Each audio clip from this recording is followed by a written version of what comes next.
आरहत वाङ्मय में कहा गया है, सुवर्ण रूपस्य पव्वया भवे सियाहु कैलास समा असंख्या नरस्य लुद्धस्य न ते हि किंचि इच्छा आगास समा अनंतया। आश्रय आदमी के भीतर इच्छाएं भी होती हैं। छोड़ दें वीतराग जैसे विशिष्ट पुरुषों की बात, सामान्य जन में इच्छा का होना भी सामान्य सी बात है। इच्छा संतुलित है तब तक तो ठीक है, एक सामान्य बात है। इच्छा ज्यादा बढ़ जाए, लोभ ज्यादा बढ़ जाए, तो वह एक ध्यातव्य बात हो जाती है, क्योंकि इच्छाओं का अतिरेक आदमी को पतन की ओर ले जाने वाला और अध्यात्म से बहुत दूर करने वाला बन सकता है। इसलिए इच्छाओं का संयम करना निश्चय नय की दृष्टि से भी अच्छा है, आत्मा के लिए अच्छा है, और व्यावहारिक जगत में भी अति इच्छा वो भौतिकता के रूप में हो तो वो एक आदमी के दिमाग को तनावग्रस्त भी, दुखी भी बना सकती है। जैन वाङ्मय में श्रावक के जो 12 व्रत बताए गए हैं, उनमें 5वां व्रत इच्छा परिमाण है, 7वां व्रत भोगोपभोग परिमाण है।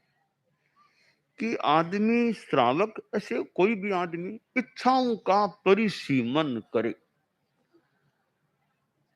अन्यथा वो इच्छा और भौतिकता इतनी आदमी को प्रभावित कर देती है कि अध्यात्म तो मानो इतना दब जाता है इच्छाओं के नीचे, उसको ऊपर आने का अवसर मिलना भी कुछ कठिन हो सकता है।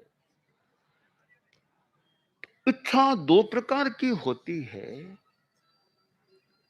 एक प्रशस्त इच्छा और एक अप्रशस्त इच्छा। संस्कृत का एक श्लोक है, संतोषस्त्रिषु कर्तव्य है स्वदारे भोजने धने त्रिषु नैव च कर्तव्योध्ययने जप दानयोः।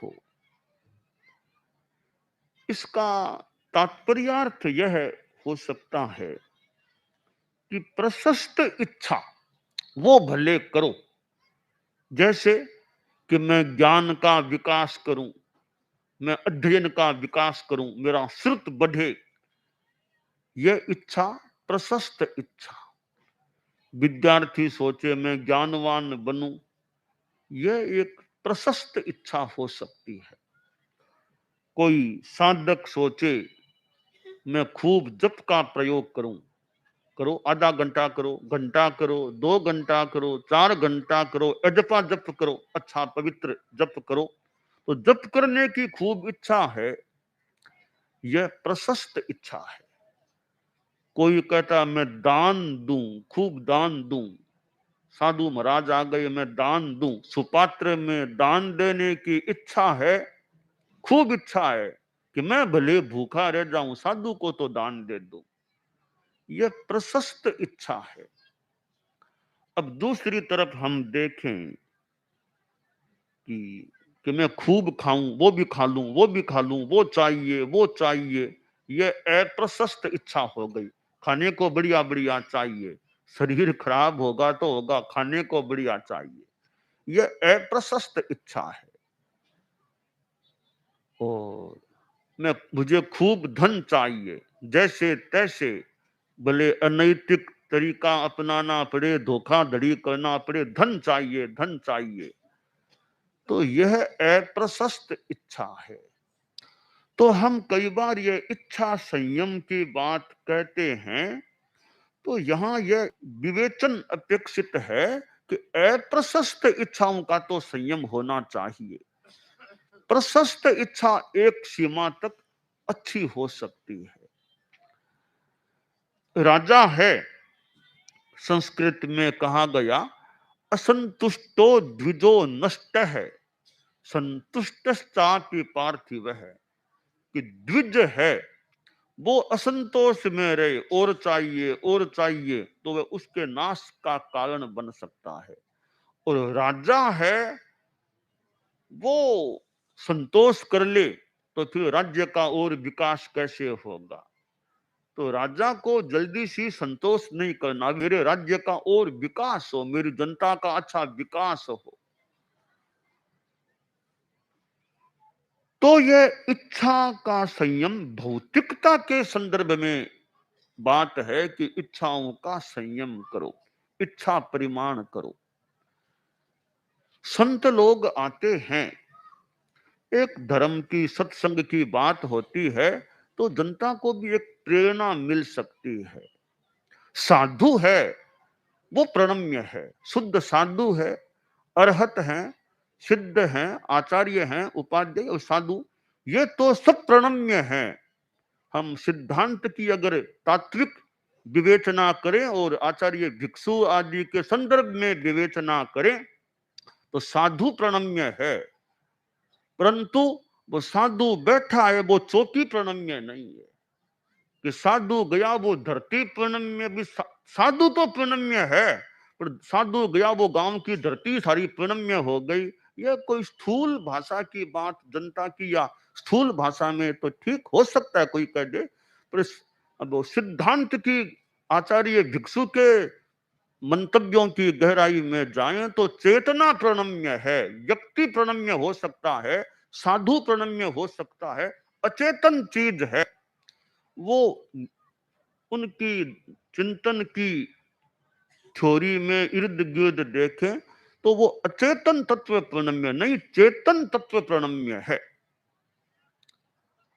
शास्त्र में कहा गया कि आकाश समा अनंतया, कि इच्छाएं आकाश के समान अनंत हो जाती हैं, हो सकती हैं। तो आकाश अपने आप में अनंत है, आकाश का कोई और छोर नहीं होता। चलते जाओ, आकाश का कहीं अंत नहीं आएगा। जैसे जैन तत्व विद्या में भी आकाश, लोकाकाश, अलोकाकाश, लोकाकाश तो फिर भी सीमित है, अलोकाकाश तो अपार है, अनंत है। पूरे आकाश को देखें तो आकाश अनंत है, अलोकाकाश भी अपने आप में कोई उसका किनारा नहीं आएगा, ठीक है, बीच में लोकाकाश तो है, बाकी अलोकाकाश भी अनंत, और पूरे आकाश को देखें तो आकाश अनंत है ही। तो इच्छाएं भी आकाश की तरह अनंत हो सकती हैं। तो भौतिकता के संदर्भ में आदमी इच्छाओं का परिसीमन करने का प्रयास करे। अब आदमी को वो लालसा हो जाती है कि वो चाहिए, वो चाहिए। लालसाओं को छोड़ दे आदमी, कामनाओं को छोड़ दे, संतोष धारण कर ले भौतिकता के संदर्भ में, तो आदमी बड़ा सुखी रह सकता है, बहुत सुखी।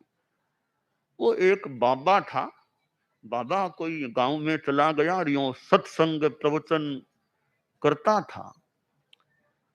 तो 1 महीने का करीब उसका उस गांव में प्रवास था।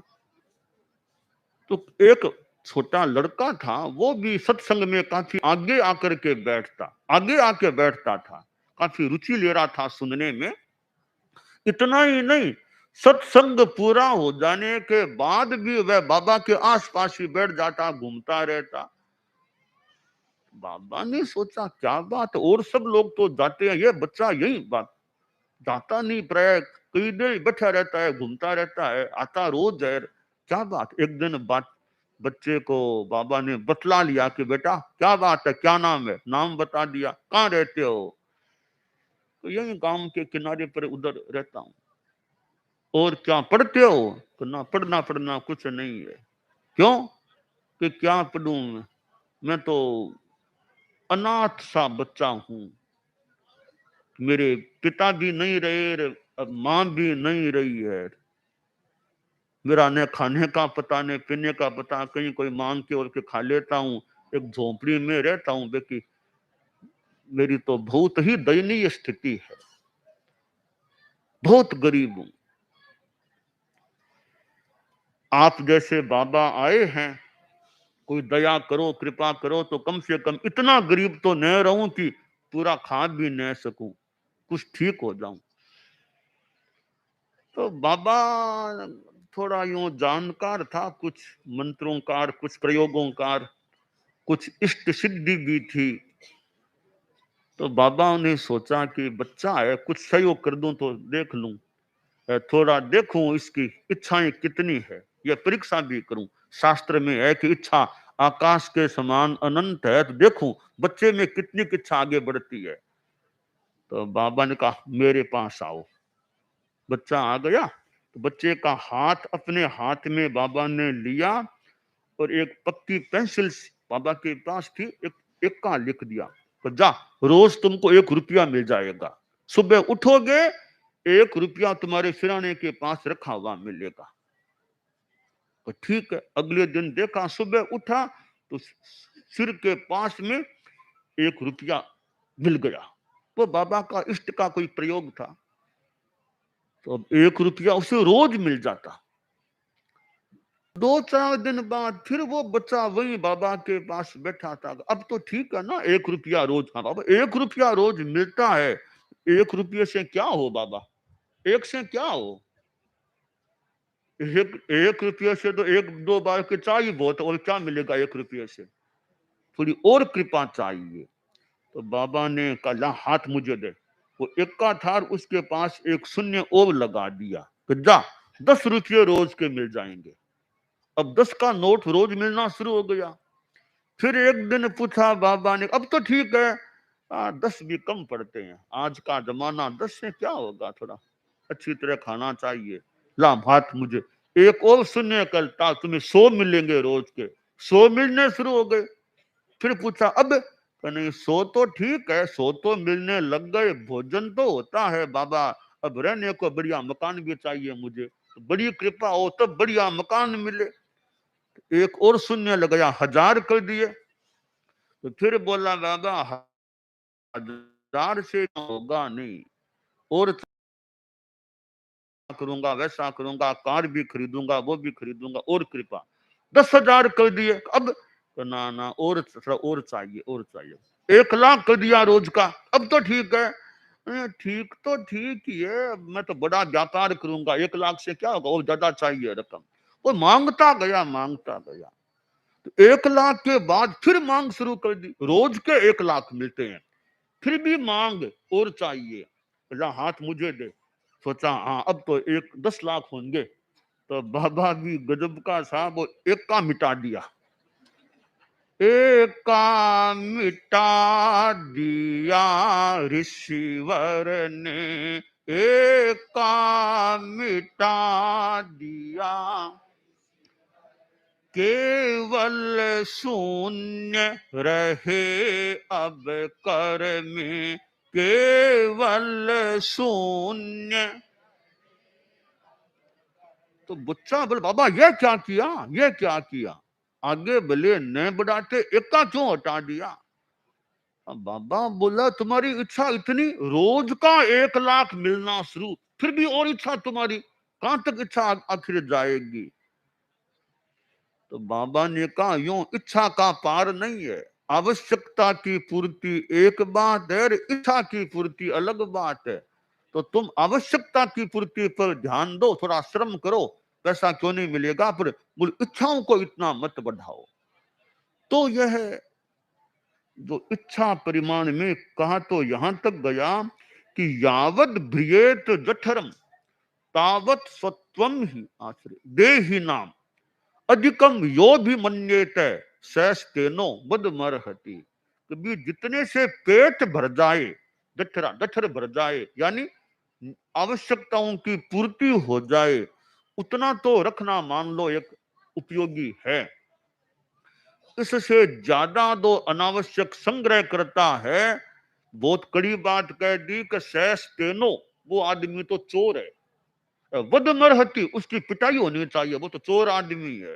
यानी अति संग्रह करते हो कि यह ठीक नहीं। कि दुनिया में कितने लोग तो भूखे हो रहे सो रहे होंगे, तुम अनावश्यक संग्रह रखते हो। तो यानी ठीक है, आवश्यकता की पूर्ति समाज में आदमी को चाहिए, परंतु इच्छाओं का परिसीमन भी रहे। और इच्छाओं का संपूर्ण करने के लिए नैतिक अनैतिक कोई परवाह नहीं। आदमी धोखा देकर के कमाने की चेष्टा करता है, ठगी करता है, तो यह फिर एक मानवता के लिए, अच्छे इंसान के लिए ठीक बात नहीं। दुनिया में सज्जन भी होते हैं, दुर्जन भी हो सकते हैं। सज्जन स्वर्ग में जाएंगे, दुर्जन स्वर्ग में जाकर के सज्जन बन सकते हैं। तो सज्जन नरक में जाकर दुर्जन बन जाएंगे, तो दुर्जन स्वर्ग में जाकर सज्जन बन सकते हैं, तो सज्जन नरक में जाकर दुर्जन बन जाएं तो क्या पता। तो सज्जनता दुर्जनता वो हमारे भीतर में, आदमी के भीतर है। आदमी के भाव शुद्ध हैं तो आदमी सज्जन है, भले वो स्वर्ग में जाए नरक में जाए कहीं जाए, भाव शुद्धि मजबूत है तो कहीं चला जाए वो सज्जन ही रहेगा, कहीं ले जाओ उसको। दुर्जन है, भाव अशुद्ध है, उसको कितने ही बढ़िया कपड़े पहना दो, उसकी दुर्जनता यदा कदा उभर सकती है। तो इंसान अच्छा इंसान बने। इंसान पहले इंसान, फिर हिंदू या मुसलमान, इंसान इंसान अच्छा बन जाए। ये भेदभाव की चीजें, कौन हिंदू कौन मुस्लिम कौन सिख कौन जैन आदि, मूल इंसान इंसान अच्छा रहे, अच्छा बन जाए। परम पूज्य आचार्य तुलसी ने अनुव्रत आंदोलन चलाया, तो एक तरह से इंसान को अच्छा इंसान बनाने का प्रोग्राम है।